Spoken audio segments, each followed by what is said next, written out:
Bienvenue à tous, c'est l'heure de l'économie sur CamNews 24 à la une de ce programme. 42 milliards et demi de francs CFA investis dans l'assainissement urbain au cours des 6 dernières années au Cameroun. C'est dans le cadre du projet de développement des secteurs urbains et de l'approvisionnement en eau. Ce projet a consisté en l'extension de la desserte en eau potable, la réalisation des drains pour assurer l'écoulement des eaux, la construction des puits et des forages, l'extension du réseau d'éclairage public, la construction des salles de classe et des cases communautaires. À l'étranger, Haïti, le secteur technologique clé du développement économique. Certains économistes ont longtemps espéré que le pays crée des emplois dans le secteur de la manufacture électronique. Eh bien, nous verrons tout cela tout au long de ce programme économique. Bienvenue. La minute de l'économie sur CamNews 24. Madame, monsieur, une fois de plus, bienvenue à tous. Assainissement urbain, 42 milliards et demi de francs CFA ont été investis au cours des 6 dernières années dans le cadre du projet de développement des secteurs urbains et de l'approvisionnement en eau dans 100 villes du pays. C'est ce qu'on a appris à l'issue de la 9e session du dit comité de pilotage. Ce financement, objet d'un prêt de la Banque mondiale, aura notamment permis d'améliorer des infrastructures dans les villes de Bamenda, Douala, Maroua, Balmayo et Yaoundé. Ce projet a consisté en l'extension de la desserte en eau potable, la réalisation des drains pour assurer l'écoulement des eaux, la construction des puits et des forages, l'extension du réseau d'éclairage public, la construction des salles de classe et des cases communautaires. D'après le ministère de l'Habitat et du Développement urbain qui pilote ce projet, le programme qui va s'achever bientôt connaît déjà un taux de réalisation de 100% dans certains secteurs, notamment les travaux d'urgence pour améliorer la desserte en eau potable dans les villes de Douala et Yaoundé. Par ailleurs, en dehors de l'amélioration des voies urbaines des 5 villes, les fonds débloqués ont également permis de procéder aux indemnisations des personnes déguerpies. Autre occurrence qui meuble l'actualité économique nationale, appui au développement du secteur agricole. Plus de 20 milliards de francs CFA seront octroyés aux coopératives et aux groupements agricoles pour le financement de 100 filières agricoles au Cameroun, dont 91% des fonds seront débloqués par la Banque islamique du développement, BID, et 9% par le gouvernement camerounais. Ce concours financier s'inscrit dans le cadre de la seconde phase du projet de développement rural du Mont Bapit, dans la région de l'Ouest, selon le ministère de l'Agriculture et du Développement rural. La vulgarisation de culture, en l'occurrence des produits maraîchers, de l'huile de palme, du maïs, du manioc et du riz, entre autres, entre en droite ligne de l'agriculture de seconde génération qui vise une meilleure productivité à travers l'amélioration des méthodes culturelles. Il s'agit, selon le coordinateur du projet, de promouvoir une agriculture durable fondée sur les chaînes de valeur et intégrant la notion de compétitivité et de productivité. La première phase du projet du Mont Bapit entre 2006 et 2012 a bénéficié d'un financement de 19 milliards de francs CFA, tandis que la seconde de 20 milliards de francs CFA prendra fin en 2020. Haute technologie, si on veut, le gouvernement camerounais a lancé son propre système de câbles sous-marins de fibre optique le 4 août 2015. L'infrastructure dénommée Nigeria Cameroon Submarine Cable System reliera la ville de Kribi dans la région du sud à celle de Lagos au Nigeria.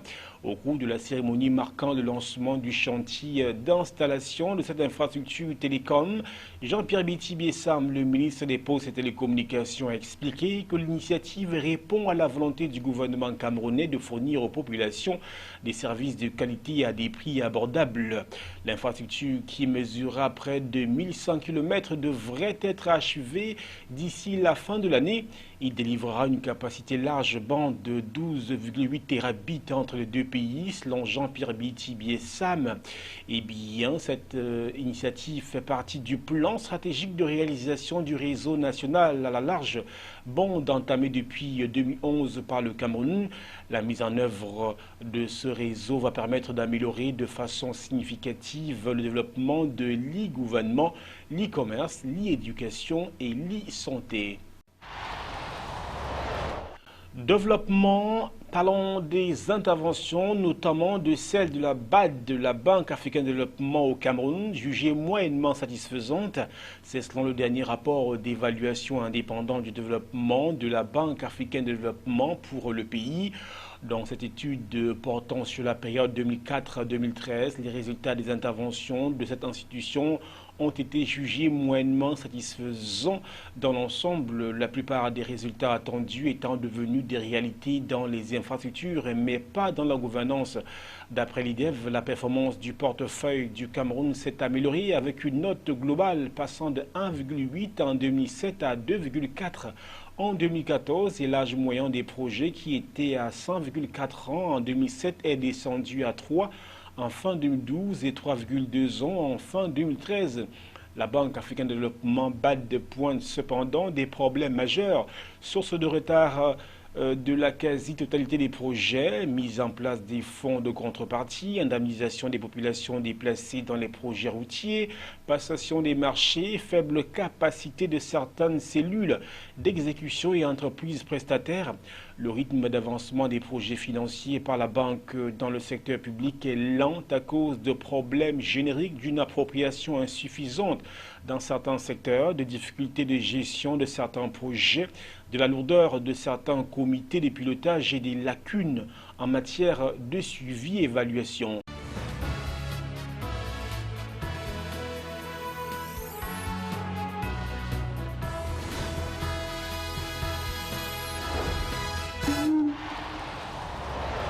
Au-delà des frontières camerounaises, à présent, zoom sur Haïti. Précisément, intéressons-nous au secteur technologique, clé du développement économique. Eh bien, certaines économies sont longtemps espérées que le pays crée des emplois dans le secteur de la manufacture électronique. Eh bien, on voit tout cela en images. Découvrez une facette de Haïti inattendue. Le but, l'usine Surtab à Port-au-Prince. Quelques 20 000 tablettes électroniques ont été assemblées ici en 2014. Et cette année, l'entreprise souhaite multiplier ce chiffre par 3. Les photos, mais malgré ce succès, Surtab lutte encore contre le cliché que Haïti ne rime pas avec technologie. D'assembler une carte de display. Ils ont du mal à croire qu'on fait vraiment ça à Haïti, jusqu'à ce qu'ils viennent ici et voient nos installations. Nous avons même eu des cas d'ouvriers qui rentraient chez eux et on ne les croyait pas. T'as pas fait ça? Donc ils ont dû ramener une tablette chez eux. Si, c'est moi qui l'ai fait. Et même là, certains demandaient « Tu peux le démonter et le remonter ?» Lors d'une interview sur place, un autre obstacle apparaît. Et géolocalisé, l'une des missions des instructeurs sur place consiste à apprendre aux Haïtiens à lire ces... Les coupures de courant fréquentes compliquent le travail des employés, mais après quelques minutes, le générateur de secours s'allume et l'usine reprend du service. Surtab propose 3 modèles de tablettes. La moins chère offre seulement l'accès à Internet, mais à un prix défiant toute concurrence. La tablette haut de gamme, elle, rivalise avec les produits des meilleures entreprises américaines. Certains voient dans la manufacture de produits électroniques déjà un nouveau modèle économique pour le pays, même si selon cet expert, il présente des limites. Après le tremblement de terre, on essaie d'utiliser... Je ne suis pas sûr qu'une économie qui repose seulement sur des gens enfermés dans une usine à longueur de journée soit une façon de développer un pays, surtout si d'autres facteurs sont absents. Ça peut faire partie de la solution, mais je pense que trop souvent c'est vu comme la solution. Petite révolution qui ne concerne autre sujet de tension, les salaires. Certains ouvriers se plaignent de contrats qui offrent des bonus en fonction de la performance, mais avec un salaire de base très bas. StreetMap pour aider à cartographier. Quand la chaîne de montage est en marche et quand elle ne l'est pas, c'est deux choses différentes. Surtab paye un salaire qui est très bas, vraiment bas, mais ils offrent des opportunités dont nous pouvons tirer le meilleur parti. Oui, nous avons une opportunité que nous-mêmes nous cherchons à exploiter. L'entreprise Surtab affirme pourtant offrir à ses employés 1,5 fois le salaire minimum du pays. Et si les manufactures ne représentent pas une solution miracle pour l'économie haïtienne, reste chez ses ouvriers une certaine fierté, pouvoir apposer sur leur tablette le sigle Made in Haïti. Londres surchargé, Londres surmené, Londres envahi par les jeunes Espagnols qui fuient la crise et affluent. La question se pose dans cet État qui se trouve dans une situation compliquée. On voit tout cela dans ce reportage. Tina González est diplômée en économie. Originaire de Galice, dans le nord-ouest de l'Espagne, elle a débarqué à Londres il y a 2 ans.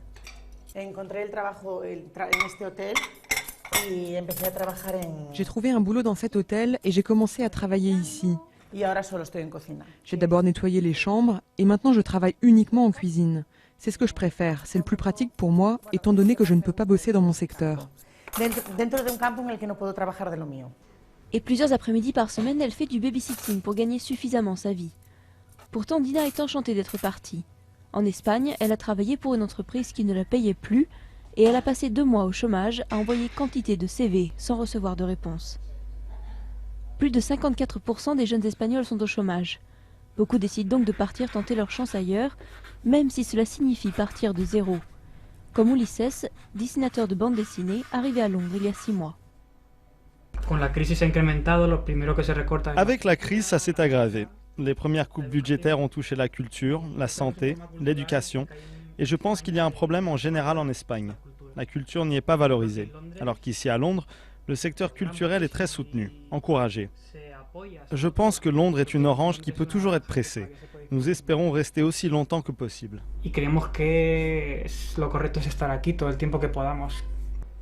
En 2013, plus de 51 000 Espagnols sont venus travailler au Royaume-Uni et l'écrasante majorité a moins de 34 ans. C'est le deuxième groupe d'arrivants le plus important, juste après les Polonais. Ulises a la chance de travailler en freelance dans son secteur et d'étudier la langue en parallèle grâce au soutien financier de son compagnon styliste. Mais faute d'un anglais suffisant, beaucoup de jeunes Espagnols se rabattent sur la restauration, comme Johanna et Marc.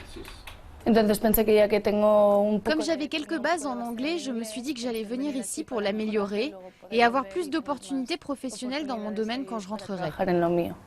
Johanna et Marc travaillent dans un bar 40 heures par semaine pour 7,50 € de l'heure. De quoi payer leur loyer, 1 200 € pour un petit appartement. Et pourtant, aucun de ces jeunes ne semble regretter d'être venus. Ici, au moins, ils ont un travail, ils apprennent l'anglais et ils se font très vite une place au sein de la grande communauté espagnole.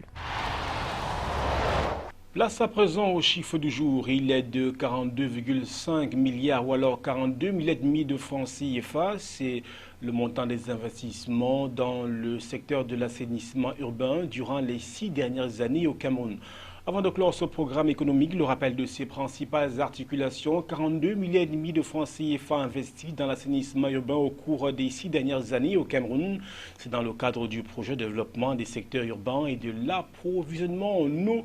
Ce projet a consisté en l'extension de la desserte en eau potable, la réalisation des drains pour assurer l'écoulement des eaux, la construction des puits et des forages, l'extension du réseau d'éclairage public, la construction des salles de classe et des cases communautaires. À l'étranger, Haïti, le secteur technologique clé du développement économique.